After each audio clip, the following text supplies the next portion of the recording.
आए एक वचन को पढ़े, भजन संहिता 110 का 1।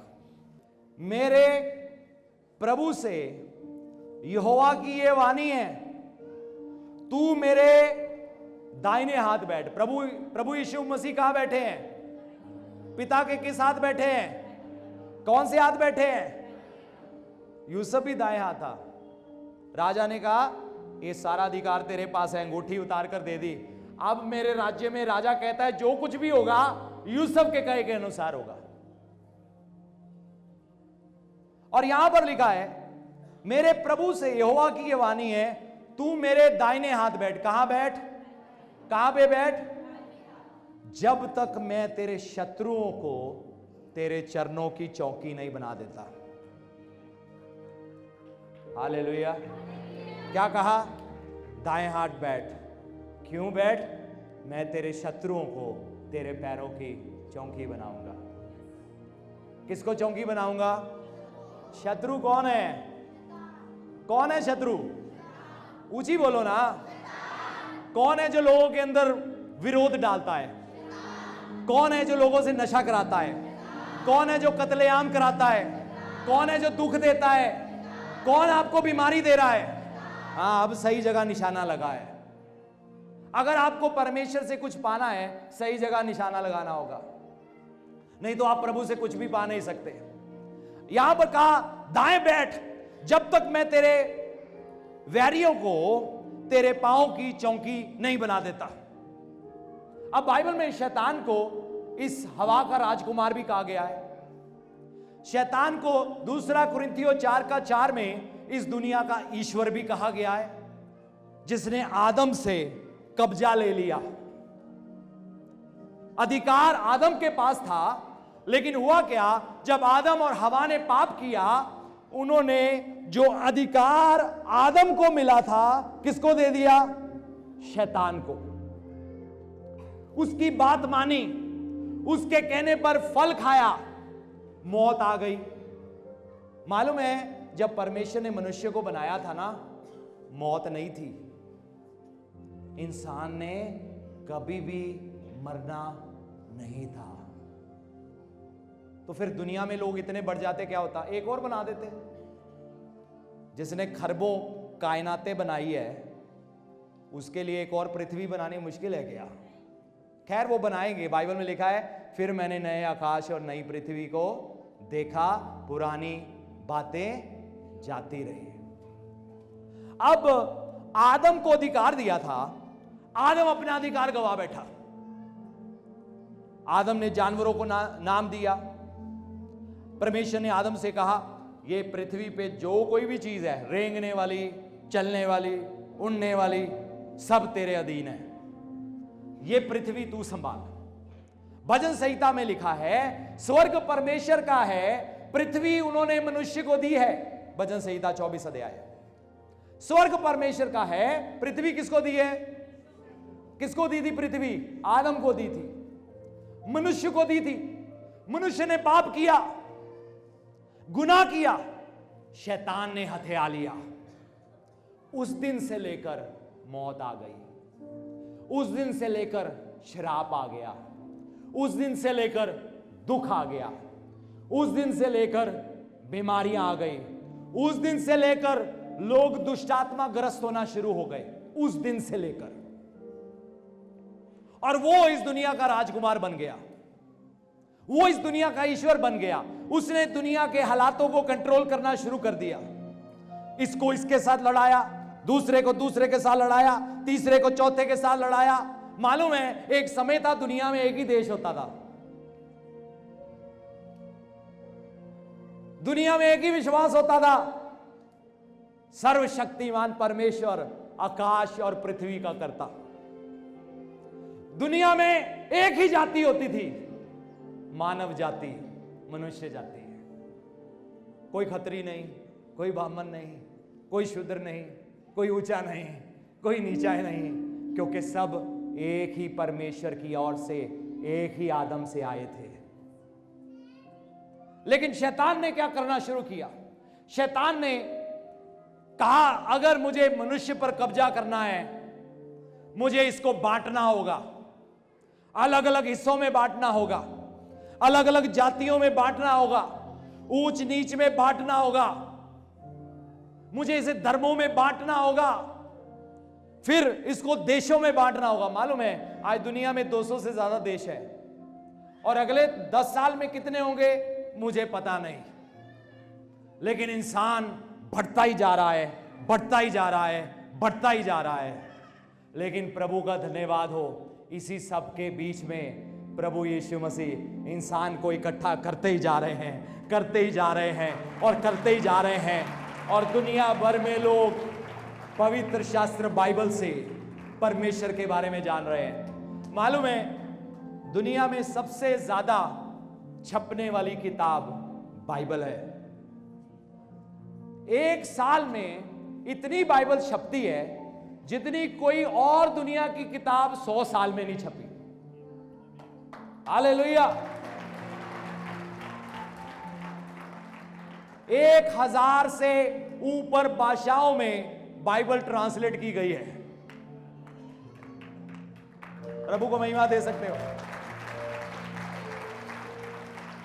जिस व्यक्ति ने पहली बार बाइबल अंग्रेजी में ट्रांसलेट की थी, रानी ने उसे उल्टा लटकवाकर नीचे से जिंदा जला दिया था, क्योंकि मना किया गया था। वो इस बाइबल से डरती थी, लेकिन परमेश्वर ने करके दिखाया। Hallelujah, hallelujah. बाइबल सिर्फ इंग्लिश में ही नहीं छपी, बंगाली में भी छपी, मलयालम में भी छपी, तमिल में भी छपी, हिंदी में भी छपी, पंजाबी में भी छपी, कश्मीरी में भी छपी, हिमाचल की कई भाषाओं में बाइबल छपी और कुछ और भाषाओं में छप रही है। हालेलुया। मालूम है क्यों? क्योंकि परमेश्वर ने कहा था आखिरी दिनों में मैं अपनी महिमा समस्त पृथ्वी के ऊपर जाहिर करूंगा। आज हम उन्हीं दिनों में रह रहे हैं, आज हम उन्हीं आखिरी दिनों में रह रहे हैं जब लड़ाई होगी, झगड़े होंगे, जंगें होंगी, जाति जाति के खिलाफ, राज्य राज्य के खिलाफ, पाप बढ़ जाएगा, गुनाह बढ़ जाएगा। होशे की किताब में लिखा है टेक्नोलॉजी बढ़ जाएगी, ज्ञान बढ़ जाएगा, मनुष्य एकदम से एक जगह से दूसरी जगह पहुंच जाएगा, हवाई जहाज, ये सब चीजें लिखी है। और फिर लिखा है राज्य का ये सुसमाचार सारे जगत में प्रचार किया जाएगा कि हर एक जाति के लिए गवाही हो, फिर अंत आ जाएगा। हालेलुया। मसीह लोगों के लिए दुनिया का अंत बुरी बात नहीं है। मालूम है क्यों? क्योंकि सब बदलेगा। क्या होगा? सब बदलेगा। मालूम है जब एक औरत ने बच्चे को जन्म देना होता है ना, आखिरी पल आता है ना, बड़ा दर्द होता है ना। जब बच्चे को जन्म देने लगती है ना, पृथ्वी भी ऐसे दर्द से करा रही है। कहीं भूचाल आ रहा है, कहीं तूफान आ रहा है, कहीं वातावरण खराब हो रहा है, कहीं जंग लग रही है, कहीं कुछ हो रहा है, कहीं कुछ हो रहा है, पाप बढ़ रहा है, व्यभिचार बढ़ रहा है, गंदे काम बढ़ रहे हैं, नशा बढ़ रहा है। ये सब निशानी है प्रभु यीशु मसीह के वापस आगमन की। हालेलुया। प्रभु यीशु मसीह बहुत जल्द वापस आ रहे हैं। कलीसिया तैयार हो जाओ। हालेलुया। और ये बात पे सिर्फ मैं ही विश्वास नहीं करता, आप ही विश्वास नहीं करते, अमेरिका का प्रेसिडेंट भी करता है, इंग्लैंड का पिछला प्राइम मिनिस्टर भी करता था, डेविड कैमरून भी करता था। ये सब लोग विश्वास करते हैं यीशु वापस आएगा, मुर्दे जाग उठेंगे, फिर नया आकाश होगा, नई पृथ्वी होगी और हम अपने परमेश्वर के साथ सदा रहेंगे। वहां दुख नहीं होगा,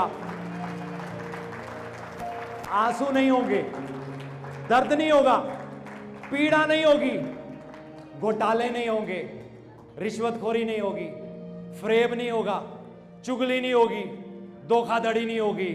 हम होंगे, परमेश्वर होंगे और आनंद ही आनंद होगा। Hallelujah, hallelujah.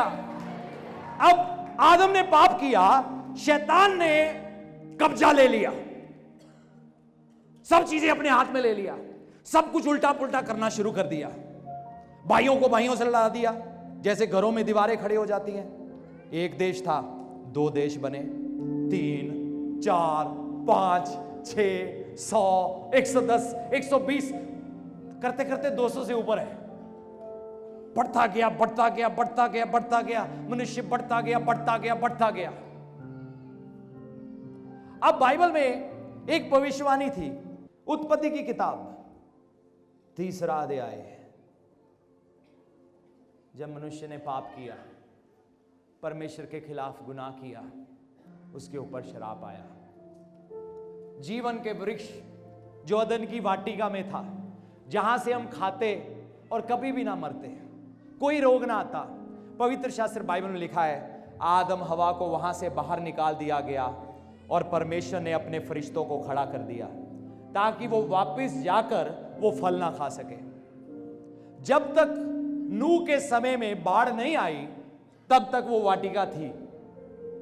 बाढ़ आने के बाद जब दुनिया के सबसे ऊंचे पहाड़ भी पानी के नीचे डूब गए, तब सब तहस नहस हो गया। नूह और उसका परिवार बचा। 3 बेटे थे, शेम, हैम और जापेत। शेम से ये मिडिल ईस्टर्न लोग आए, हाम से अफ्रीकन लोग आए, जापत से यूरोपियन लोग आए।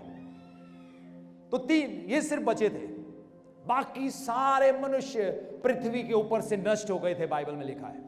फिर इन 3 से दुनिया में लोग फिर फैलना शुरू हो गए, फिर गिनती बढ़ना शुरू हो गई, फिर लोग बढ़े, और फिर इन तीनों के बच्चे हुए और बच्चों के बच्चे हुए, बच्चों के बच्चे हुए, बच्चों के बच्चे हुए, आपस में लड़े झगड़े, 1 देश, 2 देश, 3 देश, बढ़ते बढ़ते बढ़ते बढ़ते बढ़ते मनुष्य फिर दोबारा से बढ़ता गया पृथ्वी पर।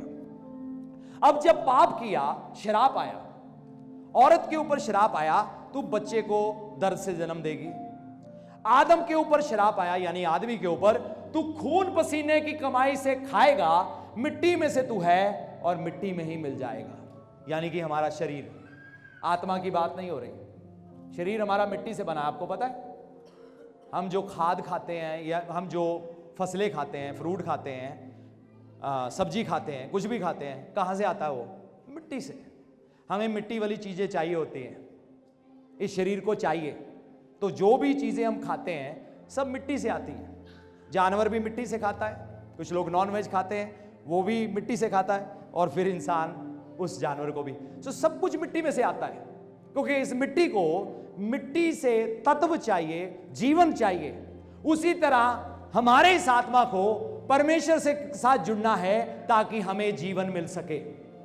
आज हम मिट्टी से तो सब कुछ ले रहे हैं, लेकिन परमेश्वर से नहीं ले रहे। लेकिन धन्यवाद हो, प्रभु यीशु मसीह के साथ जुड़ने के बाद परमेश्वर का जीवन हमारे अंदर आ जाता है। हालेलुया। शैतान के ऊपर श्राप आया, मैं इसके ऊपर गौर करूंगा। 3:14। तब यहोवा परमेश्वर ने सर्प से कहा, तूने जो ये किया है, इसलिए तू सब घरेलू पशुओं, सब बनेले पशुओं से अधिक शापित है। साइंस भी कहती है, तो शैतान ने सर्प का शरीर इस्तेमाल किया था। और साइंस भी कहती है, एक समय था उन्होंने पाया कि सांप के भी पांव होते थे, बहुत सारी टांगे थी इसकी। और परमेश्वर ने इसको कहा, तू शापित होगा, तू पेट के बल चलेगा और जीवन भर मिट्टी चाटेगा, और मैं तेरे और स्त्री के बीच में, तेरे वंश और इसके वंश के बीच में बैर उत्पन्न करूंगा। क्या होगा? बैर उत्पन्न होगा। स्त्री का वंश, बैर उत्पन्न करूंगा, वह तेरे सिर को कुचल डालेगा, तू उसकी एड़ी को डसेगा। अब ये भविष्यवाणी जो कर रहे थे परमेश्वर, वो अपने बारे में ही कर रहे थे, क्योंकि एक दिन एक कुंवारी गर्भवती होने जा रही थी, और वो गर्भवती हुई और एक बेटे को जन्म दिया, और उसका नाम रखा यीशु। और वो इस दुनिया में आया, और उसके बारे में लिखा है, वो शैतान के कामों को नाश करने के लिए आया।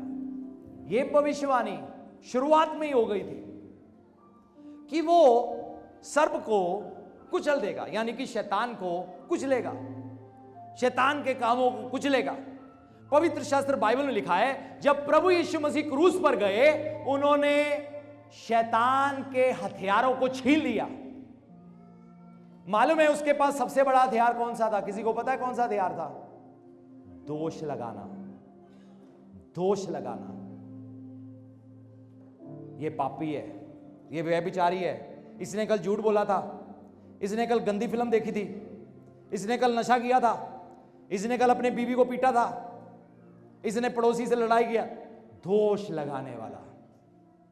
बाइबल में लिखा है जो लेखियां हमारे खिलाफ लिखी थी, यीशु मसीह के 7 कीलों से उसको गाड़ दिया गया ताकि हम आजाद हो सके। हमें अगर जीवन जीना था तो जरूरी था कि हमारे खिलाफ जो भी लिखा है वो मिटा दिया जाए। तो प्रभु यीशु मसीह ने क्या किया? जो कुछ हमारे खिलाफ लिखा था वो सब अपने ऊपर ले लिया। हमें मरना था वो मरे, हमें सजा मिलनी थी उन्होंने सजा ली, क्योंकि उनको मालूम था मैं अगर मर भी जाऊं मैं तीसरे दिन जिंदा हो जाऊंगा, लेकिन अगर ये अपने पाप में मर गए इनके पास कोई आशा नहीं रहेगी। श्राप आया सर्प के ऊपर, तू उसकी एड़ी को दसेगा, वो तेरे सर को कुचलेगा। हाँ, ये प्रभु यीशु मसीह के बारे में लिखा है, लेकिन मैं आपको बाइबल में कुछ और भी दिखाना चाहता हूं। हम जाएंगे रोमियो, अगर हम दोनों स्क्रीन पे दिखा सकते हैं, रोमियो 16 अध्याय, और हम पढ़ेंगे 20वीं आयत पे। और हम ध्यान दे रहे थे, यीशु मसीह को दाएं हाथ बिठाया जब तक मैं तेरे शत्रुओं को तेरे पांवों की चौकी नहीं कर देता।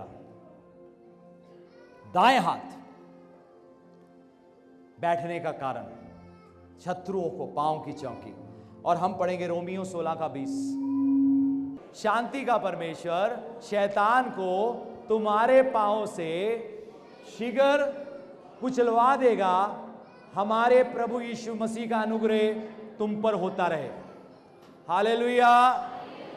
ये जो भविष्यवाणी थी ये प्रभु यीशु मसीह के लिए थी, ये सर के लिए थी, लेकिन हम बदन हैं और पांव उसके बदन में होते हैं। कलीसिया को प्रभु इन आखिरी दिनों में आत्मिक मजबूती देने जा रहे हैं। क्या करने जा रहे हैं? सिर्फ ये वाली कलीसिया नहीं बनेगी गवाहियां देखने वाली, गवाही नंबर 1, गवाही नंबर 2, अच्छा है, लेकिन एक ऐसी कलीसिया बनेगी जो परमेश्वर के वचन को जानेगी। शैतान को ताकत किसने दिया था? शैतान को अधिकार किसने दिया था? मनुष्य ने दिया था कि नहीं दिया था? आदम ने दिया था ना अधिकार। अब कलीसिया को खड़ा कर कर उसी से ही प्रभु शैतान को कुचलवाएंगे। आमीन। उसके कामों को कुचलवाएंगे। लेकिन याद रखना, ये आपकी जिंदगी से शुरू होता है। प्रभु यीशु मसीह सिंहासन पर बैठे हैं आपको जीत देने के लिए, आपको विजय देने के लिए, आपको एक जय का जीवन देने के लिए, ताकि आप पाप के ऊपर विजय पा सके, गुनाह के ऊपर विजय पा सके, बुराई के ऊपर विजय पा सके। और ये अब संभव है परमेश्वर के अनुग्रह के द्वारा। किसके द्वारा? ऊंची बोलो कलीसिया, ऊंची बोलो। कैसे संभव है? अनुग्रह, सब गए अनुग्रह के द्वारा। पंजाबी में क्या बोलते हैं? फजल। किसके द्वारा? फजल के द्वारा। फजल का मतलब पता क्या है? परमेश्वर अपनी शक्ति हमें दे रहे हैं। क्या कर रहे हैं परमेश्वर? अपनी शक्ति। दुष्ट आत्मा क्यों निकलते हैं? परमेश्वर अपनी शक्ति हमें दे रहे हैं। बीमार क्यों चंगे होते हैं? परमेश्वर अपनी शक्ति हमें दे रहे हैं। हालेलुया। किसी मनुष्य को कुचलने के लिए नहीं, शैतान के कामों को लोगों के जीवन से नष्ट करने के लिए। क्यों ना जोर से प्रभु के लिए ताली बजाएं। आए अपने स्थानों में खड़े हो जाएं। हालेलुया। पवित्र शास्त्र बाइबल में पढ़ते हैं, पवित्र आत्मा को अनुग्रह का आत्मा भी कहा गया है। पवित्र आत्मा को फजल का आत्मा भी कहा गया है। जब परमेश्वर का आत्मा आपकी जिंदगियों में आता है ना, आपको परमेश्वर की काबिलियत मिल जाती है। अब आप वो कर सकते हो जो परमेश्वर आपको करने के लिए बुलाते हैं। 2002 में जब प्रभु ने मुझे सेवा के लिए बुलाया, मैंने कहा प्रभु कैसे होगा, मेरा तो कोई इज्जत नहीं, कोई सम्मान नहीं, कोई नाम नहीं, इतनी पढ़ाई भी नहीं, इतनी सुध बुध नहीं, कैसे होगा। परमेश्वर ने कहा मैंने अपना फजल तुम्हें दिया है, वही तुम्हारे लिए काफी है। क्यों ना जोर से प्रभु के लिए ताली बजाए। Hallelujah, hallelujah. आए अपने हाथ स्वर्ग की ओर उठाए। ये समय हम प्रार्थना में जाएंगे क्योंकि परमेश्वर यहां पर मौजूद है। परमेश्वर आपकी जिंदगियों को छुएंगे क्योंकि उन्होंने वादा किया है, तू मुझे पुकार, मैं तुझे उत्तर दूंगा। ये समय हम किसी मनुष्य की ओर नहीं देखेंगे, हम परमेश्वर की ओर देखेंगे। अगर आज आपको यीशु से कुछ पाना है तो उनके साथ आराधना में जुड़ जाओ। हालेलुया।